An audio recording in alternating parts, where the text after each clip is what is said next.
They called him the cowboy who refused every woman in the country, cold as iron, lone as the desert wind. Until the day she said the one thing he never expected: "Love doesn't scare me, Cade Mercer. But running from it should scare you." The prairie wind had its own way of talking to a man, whispering through sage and dust like it carried the secrets of 1,000 broken hearts. Some said you could hear the ghosts of the frontier in that wind, the men who lived by iron and died by pride. Others said it carried something quieter, a truth, maybe, or regret. But for the man known as Cade Mercer, that wind carried nothing at all. Not anymore. Cade had been called many things across the desert states: ranch hand, trail boss, sharpshooter, drifter, outlaw in some towns, hero in others. But the name most folks agreed on, the one they used when he rode through their dusty streets, was simpler: the man who refused every woman in the country. No matter the saloon girl smiling in lamplight, the rancher's daughter offering him fresh bread, or the widow pouring warm coffee with hopeful ice, Cade never paused. Never flirted. Never stayed longer than a night. He was polite, always. Respectful even. But distant as the far horizon. Some said he'd been heartbroken years ago. Others swore he'd taken a vow never to love. And some, the cruel ones, said he simply had no heart to give. Cade never corrected anyone. Love was a language he no longer spoke. Yet fate has its way of arranging two souls like pieces on a desert chessboard, pushing them closer with each passing mile. And so, on a late summer morning when the sun rose beach gold over the far mesas, Cade Mercer rode into the settlement of Redwater Gulch and met the woman who would turn the whole frontier upside down. The town was small, barely more than a scatter of buildings clinging to the edges of a dry riverbed. It looked tired, like a place that had tried to be something once, then simply accepted it wasn't meant to be. Cade wasn't planning to stay long. He never did. He needed supplies. A meal. Maybe a place to let his Mustang rest. He tied his horse outside the general store and stepped inside. The air smelled of flour, leather, and old wood, a comforting sense to a man who'd lived more years on the road than off it. He'd barely taken 2 steps before hearing a voice, clear, sharp, and unmistakably irritated.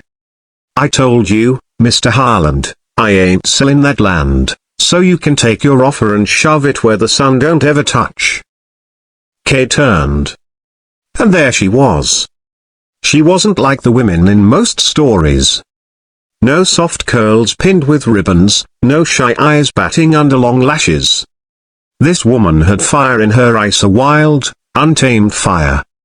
She stood behind the counter with sleeves rolled to her elbows, sun-browned skin marked by hard work, and a stance that said she had no intention of backing down.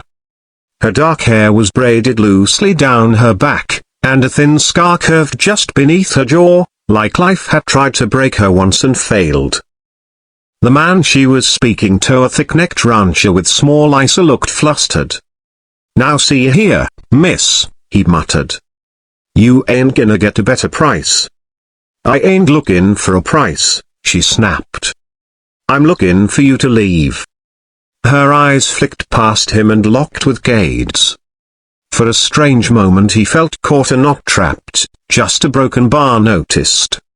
Really noticed, the way no one had looked at him in a long time. She didn't blink. Didn't blush. Didn't look away. Then she turned back to the rancher and said, "And take off your hat when you step into my store. My father built this place. Show some respect." The rancher sputtered, yanked off his hat, then stormed out muttering curses. Cade watched the door swing shut behind him. Then she sighed, brushing her hair back with a calloused hand. "Sorry you had to walk into that mess." "No apology needed," Cade said quietly. "You looking for something?" "Just supplies." "Good," she said. Supplies I can do. Idle conversation, flattery, and proposals I don't want I don't do those. So let's get along just fine. Cade's eyebrow lifted slightly. She talked like a pistol shooter, fast and sharp. But she wasn't smiling. She really meant it. He found that a broken bar refreshing. She filled his order of beans, flour, bullets, tobacco for trade, not speaking unless necessary. But her silence wasn't cold. It was knowing, like she wasn't wasting time on words that didn't matter. When she finished, Cade placed a few extra coins on the counter. "For trouble I walked in on," he said. Her eyes narrowed. "I don't take charity. You want to pay me, you pay exact." "It ain't charity," he murmured. "Just kindness." "I'm not used to kindness," she replied. That struck him deeper than he expected. Eventually he nodded, pocketed the coins, and headed for the door. He could feel her watching him, but he didn't turn back. He never did. Outside, he mounted up. He told himself he didn't care. He told himself she was just another strong-willed frontier woman in another forgettable town. He told himself he'd be gone in minutes. But the universe wasn't done with Cade Mercer. Not yet. As he prepared to ride out, a group of ranch hands stormed toward the store. Harlan's crew. Cade paused. Something felt wrong. Inside, the woman, her name he still didn't know, was sweeping the floor, unaware of the danger. The ranch hands pushed through the door, shouting. "Harlan ain't done talking," one of them barked. "Get out," she snapped, reaching under the counter for something. But one of the men grabbed her arm. Hard. Cade didn't remember dismounting. Didn't remember deciding. His body moved of its own accord. Boots hit dust, hands curled into fists, and he stepped into the doorway like a storm rolling over the plains. "I ain't seen a woman giving consent to be touched," he said quietly. The men turned. Their eyes landed on him, wary, then annoyed. "And who the hell are you?" a tall one sneered. Cade stepped closer. "A man telling you to let go." The ranch hand scoffed right before Cade's fist met his jaw with a crack like a snapping branch. Chaos erupted. Fists flew. Shelves toppled. The woman ducked behind the counter and came up with a shotgun, pumping it on Siakachunka with a confidence that told Cade she'd used it before. "Everybody out!" she shouted. The men scrambled. Even Cade took a step back. She looked ready to shoot the next soul who blinked wrong. Once they were gone, the store fell silent except for their ragged breathing. She lowered the shotgun slowly. "You didn't have to jump in," she said. But there was something softer in her voice now. Uncertainty. Maybe even gratitude. "Didn't like the odds," Cade replied. "I can handle myself." "I can see that." She stared at him for a long moment, then said, "Name's Lark." "Cade." "Well, Cade," she said, leaning the shotgun against the wall. "What's a man like you doing passing through Redwater Gulch?" "Just moving on." "Always moving on?" "That's the idea." She nodded like she expected that answer. "Figures. You look like a man running from something." Cade stiffened. "Not running." "Then chasing?"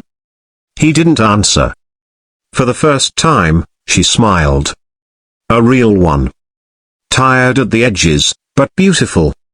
"You're a tough read, Cade Mercer." He didn't know what to say, so he tipped his hat and stepped outside. He told himself he'd ride away then. That he had no business getting tangled in anyone's life. Especially hers. But fate, stubborn and relentless, kept throwing curve after curve. Cade ended up staying in town that night. His horse had thrown a shoe, and the blacksmith needed till morning to fix it. He rented a room above the saloon, but sleep was restless. Something tugged at him, something that felt dangerously like curiosity. He found himself thinking of Lark. The scar under her jaw. The fire in her eyes. The way she held that shotgun like it was part of her. The way she'd said she wasn't used to kindness. In the morning, Cade packed to leave. He led his horse down Main Street toward the town's edge. But just as he passed the general store, the door swung open.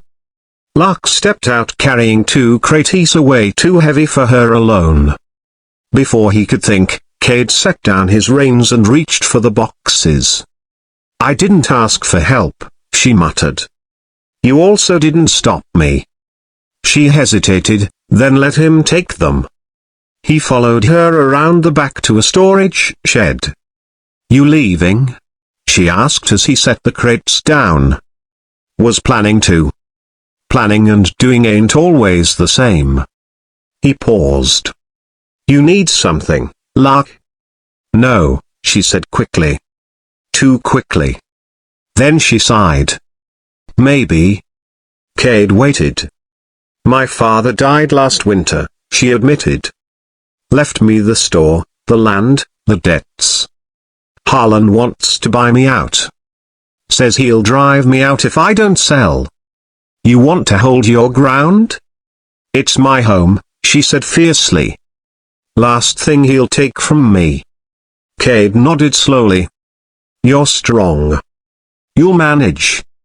"I am strong," she agreed. "But strong ain't the same as safe." He understood the difference too well. "What are you asking?" She studied him. "Stay. Just a few days. Till Harlan backs down." Cade felt something twist in his chest. A familiar ache. Wanting to stay was the dangerous part. Wanting anything was. "Lark," he said quietly. "You don't know me." "I know you hit like a hammer," she said. "I know you don't scare easy. I know you treated me fair when most men don't even try." She swallowed. "That's enough for now." He stepped back. Distance. He needed distance. "Can't," he muttered. "I don't stay in places. I don't get involved." "I figured," she said softly. "You have that look the look of a man who keeps running so nothing can catch him." He clenched his jaw. "You don't understand." "No," she said. "But maybe I could." Her voice wasn't demanding. It wasn't pleading. It was simply a broken bar offering. And that scared him more than any gun in the West. He turned away. Reached for his horse's reins. And then she said it. Not loudly. Not dramatically. Just with quiet certainty. "I think you're a good man, Cade Mercer. And I think you deserve someone who says the truth plain. So here's mine, I like you. Maybe more than I should. Maybe more than you're ready for. But it's the truth." He froze. "Every woman in this country could flirt with you," she said, "and you turn them away. But I ain't flirting. I'm just saying words that want saying." He turned slowly. Lark met his eyes without hesitation. "If you leave now, I won't stop you. I won't chase you. But if you stay a broken bar," she swallowed. "Then maybe something good could start here. Something honest. For someone like me?" he whispered. "For someone exactly like you." Cade felt the walls inside him tremble. The walls built of old memories, old wounds, old betrayals. The walls he'd sworn would never fall. He didn't move for a long time. The whole town seemed to hold its breath. Finally he stepped closer. Just one step. Then another. Until he was standing before her, close enough to see the flecks of gold in her eyes. "You don't know the things I've done," he murmured. Then tell me, she said. You don't know what loving me costs. Maybe I'm willing to pay. He exhaled shakily. I refused every woman who ever tried to get close. I know, she said. But you didn't walk away this time. He hadn't. And he didn't want to. Say it again, he whispered. The truth you said. She stepped forward and placed a hand over his heart, a gentle, warm, steady. Love romance, she said. That's what you're running from? And that's what I'm offering. Real. Simple. True. Cade let out a slow breath. And for the first time in years, he let someone in. He stayed. Not just one day. Or two. But long enough to help Lark rebuild the store. Long enough to send Harland and his men riding off with broken pride. Long enough for the town to start calling him not the man who refused every woman but the man who finally chose one. Lark didn't heal him. She didn't try to. She simply stood beside him, fierce and unafraid, until he healed himself.